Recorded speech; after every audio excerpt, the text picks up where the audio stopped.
of the Phenomenon is sponsored by Marsfall.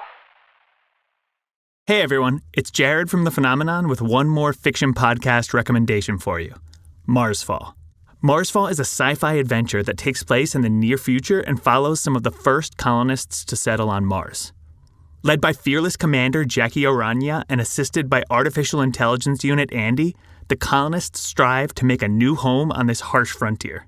Marsfall dives straight into the action right from episode 1, and one of the coolest things about it is that the POV character changes every episode, giving listeners a chance to experience Mars through a different set of eyes each time. It features a fully scored music soundtrack and is audio mixed in spatial surround sound that lets you feel like you're right next to the characters moving through various environments. Seasons 1 and 2 are available right now, and I can't wait for Season 3 to drop in 2020. Listen to Marsfall anywhere you listen to podcasts, or visit marsfallpodcast.com for more information.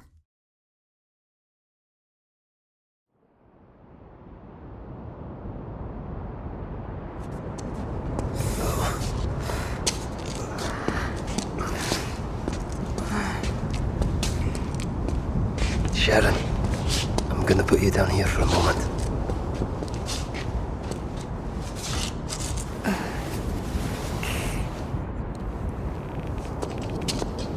Both of you, keep your eyes shut.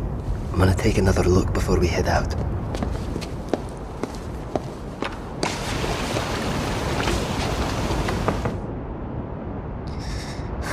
It's freezing.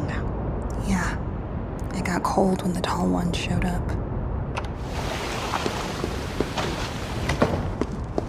Okay, the boat I scouted still looks good, and the water's thawed enough to push off. So there must not be any tall ones in the immediate vicinity. For the time being, at least. Aye, we should move. The boat is just up here. Ready, Sharon? Ready. Aye, come on, lass. Here. I don't know if I can go out there. It's too wide open. Here, take my hand. We'll get to the boat. Take my hand. We're gonna be quick, quiet, and get inside that boat as fast as possible. You understand? Okay. Okay. Let's go.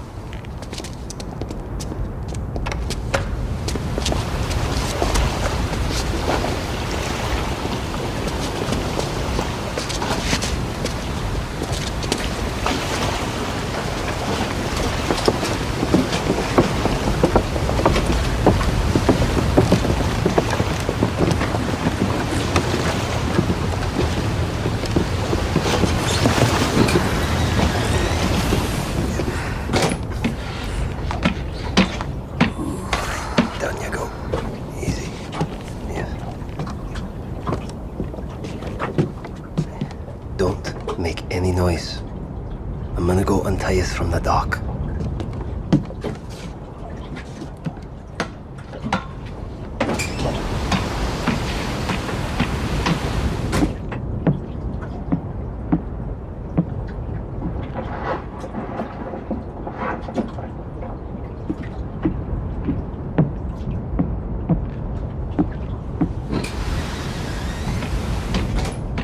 Okay, we're untied. You can open your eyes now. I taped over the windows earlier when I found this butte. What's the fuel situation? She's got enough to get us away from the city, but we'll need to find some marinas along the way and siphon more. That's fine. Let's get out of the harbor and follow the coast south. I'll guide us by GPS, but you use the goggles to steer from the pilot house and keep an eye out for obstructions. I figure we keep the coast in sight, but give it a wide berth in case there are rocks or other things close to the shore. Seems like a sound plan to me. You sure you weren't in the Navy, Sharon? Well, we're both in the Navy now, sailor. I suppose we are. Alright, I'll start her up and we'll head out.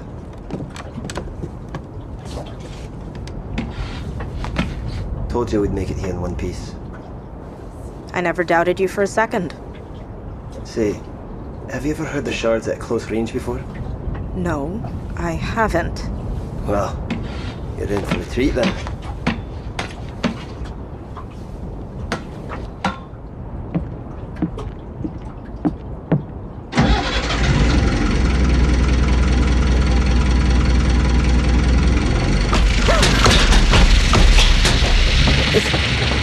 them?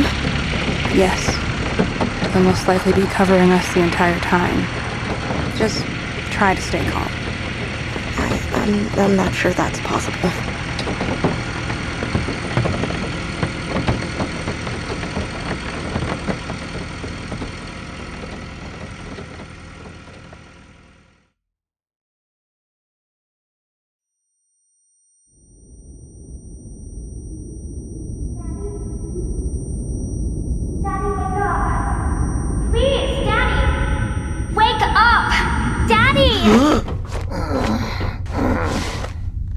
Saya. Mr. Captain? Saya, what happened? My dad came to see you, and then a loud noise happened, so I came to find him, and you were all laying asleep on the floor. He looks like he fell really hard, because his mouth is hurt. Are you okay? Oh, I'm fine. But you've got blood on you. Oh, honey, it's okay. I just had a little bump on the head, but I'm all right now. Are you okay? I'm okay, but my daddy looks like he fell really hard because his mouth is hurt. Let me have a look. What is that?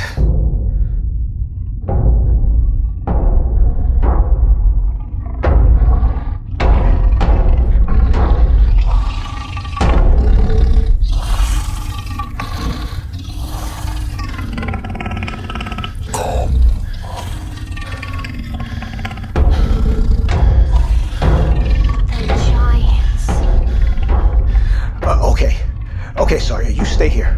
I'm coming with you. I don't think that's a good idea, Sawyer.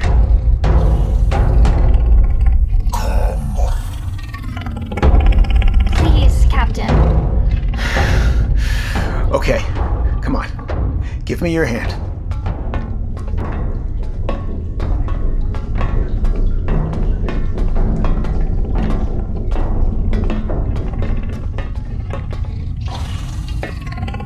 Watkins. Kellogg. Captain. Hello, little girl. Hi. Are you okay? We're better than okay, sir. How do you mean? Well, sir, that's rather complicated. Is it something you'd prefer to keep in-house? Sir? Sir? Something you'd rather keep away from prying listeners? Oh, no, sir. They're our friends. Allies. Our friends? Just how in the fuck did you come to that conclusion? That's a long story, sir. I think we have time for the condensed version. Sir, it's complicated. Spill it, sailor! Sir, they brought us back. You mean they guided you back to the Oregon, back in New York? No, sir, that's not what I meant. What then? Well, one of them... Well, kind of one of them, but not really. Something like them. Killed us. It's true, sir. A giant like them, kind of. Well, it ripped us apart. I can't quite seem to remember the pain of it, or the feeling of being dead, but I was, sir. And because of them, now you're not. Is that what you're telling me? Yes, sir. Okay. Let's just say, for the sake of argument, that you're 100% correct. How in the hell do you expect me not to see you as compromised, as biased? They're not all alike, sir. Just because they look alike or are the same sorts of beings doesn't mean they're all on the same side, sir. Boys, don't expect me to swallow this hook, line, and sinker. But I'm willing to listen to whatever you have to say. That's fair, sir. We didn't expect you to immediately take us at our word. We thought, and by we, I refer to the giants, Watkins and I, that you might need some convincing. So the first question, I guess, is what are the intentions of these giants, and what are the intentions of the other ones? These giants refer to themselves as the freed, as in, from service. Slavery, actually. They're refugees escaped from control. There are beings out there, outside our understanding of time or space, and they created the giants and the things that took the skies. And these freed, what are their intentions? Just to exist, sir. They don't want to be controlled anymore. They don't share the goals of their masters, and so they sought refuge here. By here, you mean Earth? By here, I mean our reality. What we see, what we perceive, is just the shadow of what they truly are, the parts that can exist here. I don't follow, sailor. Like, imagine dipping your finger in a fish tank. The fish can only perceive of the part in their world, and the part outside is the larger part. And the other giants? The ones that aren't our allies? They're still in service of their masters, their larger selves, still carrying out the tasks they were made for. And those are? Might as well ask a hammer what it's building, sir. Their purpose is so far beyond them that they don't know. But they're aware that it involves reducing the Earth to a planet without sentient beings. They very nearly succeeded. Those things in the sky aren't for the same purpose, at least not explicitly. The relationship with the shards is kind of like hammer to a baseball bat. A bat can hammer, but that isn't what it's for, and any hammering it does accomplish is incidental. This is raising more questions than it's answering, and I'm starting to get a little pissed off here. Please, sir. It might be easier just to sit back and watch. Fine. Show me. Show him.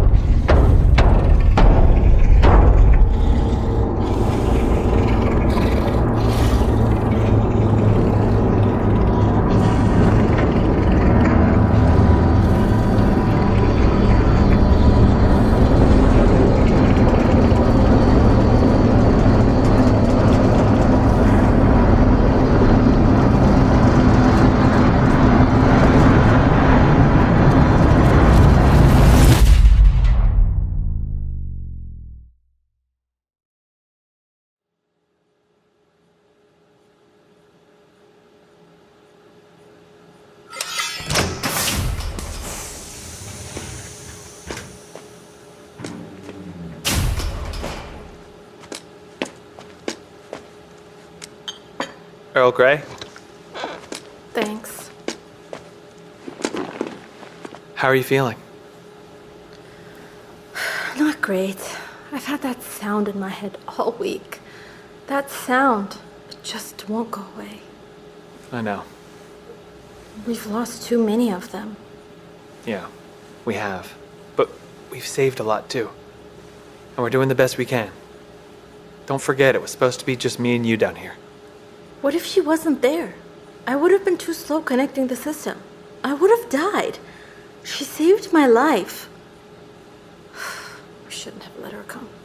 Evelyn, I know we think about them like they're our kids, like we have to protect them, but we don't. These are adults capable of making their own decisions. Susan wanted to go, and we were right not to stop her. And because of her, Rowan still has his mom. And because of her, we got our satellite equipment back. What is it? This can't be right. What? The radar says the skies are clear.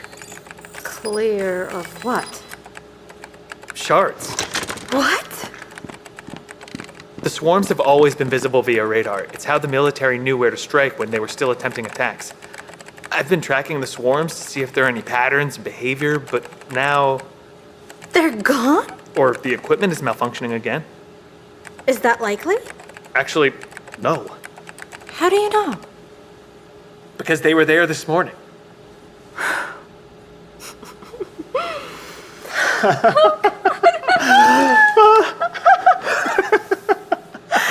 can we confirm it? I'm not sure. Contact the project? I've been trying to, but they aren't responding at all. We have to go outside. No, I have to go outside. You've done enough. What about the tall ones? We risk it. I haven't seen them on the IR cameras in a few days. You're on crutches. If the shards are still there, it won't matter one way or the other.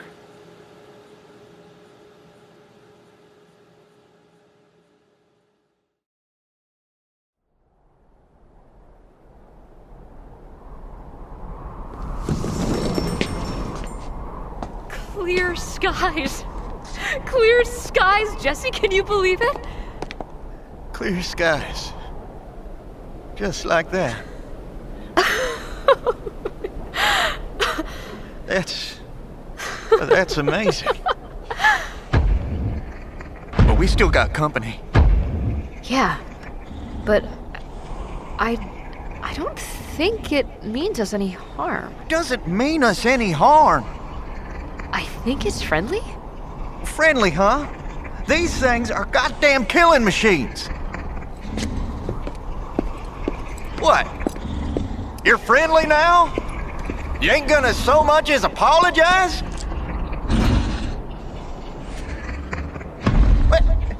Where in the hell do you think you're going? I want some kind of explanation for all of this. Jesse, it showed us the sky's clear. I think it did us a favor. A favor? Look at my goddamn truck. You call that a favor? It's just a truck, Jesse. Just a truck? You have no idea the blood, sweat, and tears I put into that thing. And with a world filled with vehicles, just waiting for someone to claim them, I'm sure you'll get a replacement soon enough. Now help me gather up some supplies. We may be here a while. What do you mean? Do you have any idea how long it'll take other survivors to realize the skies are clear? Much less how long until somebody just happens to come by this particular stretch in the middle of nowhere. Come on, let's go. In that thing. Are you kidding? It's a wreck!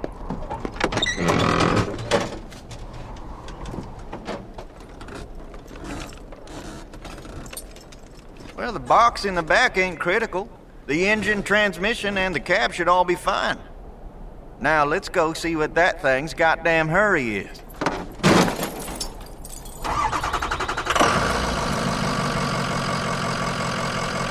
You getting in or what?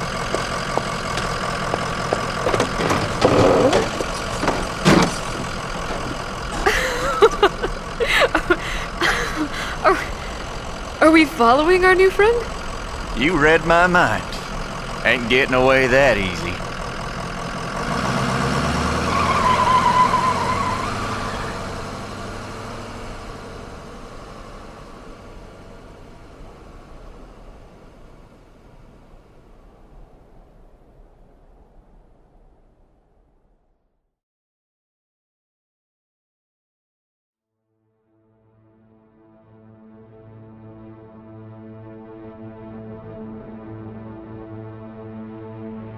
The Phenomenon is written and directed by Jared J. Smith, based on the novel The Phenomenon by R.K. Kadick. It's produced by Öykü Çakar-Smith, Andrew Pomeroy, and Jared J. Smith. Sound design and music by Andrew Pomeroy. Cover art by Amanda Pacharsky. This episode features the voices of Brianne Bushes, Öykü Çakar-Smith, Jordan Cobb, Kristen DiMercurio, Connor Dillon, Eric Ensley, Carter Scott Horton, Devin Nelson, Michael Palladini, Jared J. Smith, and Bradley James Tejeda.